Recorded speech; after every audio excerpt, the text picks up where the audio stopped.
오세훈, 이준석, 한동훈 연대설. 워낙 이제 국민의힘 요즘에 뭐 공천 포함해서 여러 가지에 대한 비판도 많고 이러다 보니까 보수 그룹 내에서 좀 이렇게 해서 좀 뭉쳐가지고 한번 해보면 어떠냐 뭐 이런 얘기가 나오는 것 같은데 이동훈 대변인님 이거 뭐 어떻게 보시는지 이거 현실성이 있어요?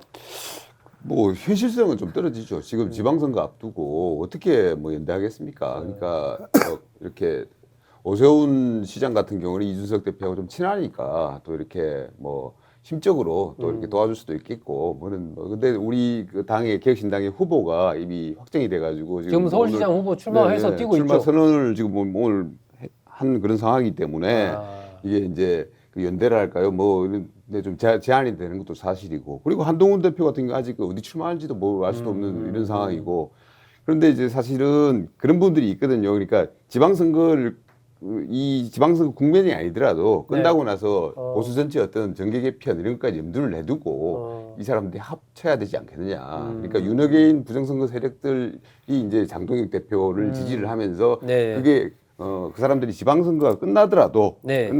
자기들이 물러나지 않고 당권을 계속 갖고 가겠다는 생각을 노골적으로 좀 드러내는 거잖아요. 지금 공천 국면이라는 건 사실은 그런 건데 네. 그런 상황에서 오이한 연대 이런 것들이 필요하지 않겠냐 이런 당위론적인 이제 얘기를 하시는 것 같거든요.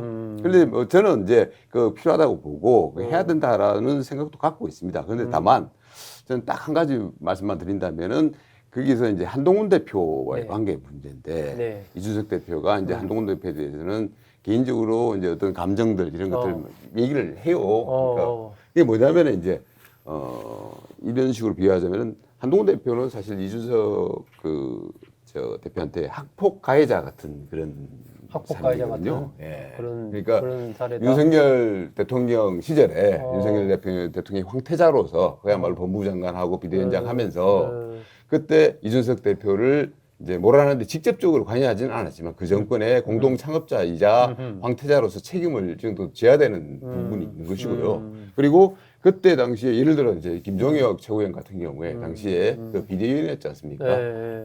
그때 했던 말이 있잖아요.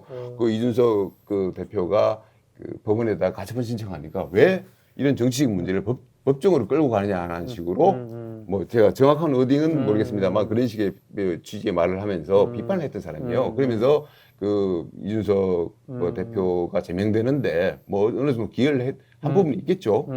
그런 말을 한 사람이 이제 사실은 또 자기 문제에 있어 가지고는 가장 뭐 열심히 법정으로 갖고 가시던데 뭐 하여튼 좋습니다. 그런데 그런 부분에 있어 가지고 자기들이 한 거에 대해서는 좀 반성하고 사과하는 모습을 일단 보여줘야 됩니다. 그렇지 않고 지금 와가지고 뭐 아무 일이 없었다는 듯이 우리 같이 연대합시다라고 할 수는 없는 거잖아요. 그런 것들, 그런 감정적인 부분들을 좀 풀어낼 필요가 있고. 사전 작업이 좀 필요하다. 그렇습니다. 그러니까 이준석 대표가 뭐 그렇다고 우리가 연대해야 된다 이런 부분에 있어 가지고는 개혁신당은 분명히 말씀드리지만은 그 윤어게인 세력과는 연대를 할 수가 없죠. 안 되죠. 그리고 우리는 분명히 말씀드리죠. 이재명 대통령에 대해서도 비판과 견제를 해야 되는 입장이고요. 네.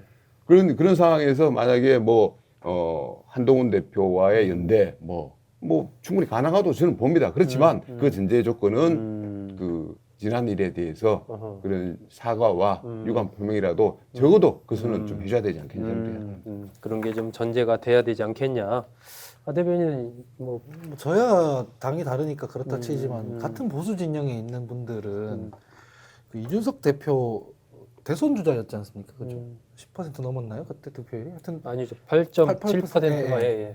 이준석 대표를 보수 진영의 대선 주자로 인정하고 존중을 좀 하셔야 되는 거 아닌가 하는 생각이 들어요. 뭐 존중을 지금 안 하고 있다고 보는군요. 뭐 호불호가 있을 수는 있겠고 인정하고 안 하고는 있을 수도 있겠지만 당대 당으로 같은 보수 진영에서는 그런 대선 주자 후보군이다 그래도 이렇게 해야 되는 게 맞지 않나 싶어요. 이게 무슨 의미냐면 이준석 대표는 너무 지금 젊어요. 이 의미가 뭐냐면 다음 대선도 해야 되고 다음 국회의원 재선도 해야 되는데 대변인 말씀하셨다시피 지금 윤어게인의 색채가 벗겨지지 않은 정당과 선거연합이든 어떤 식으로든 연대를 한다?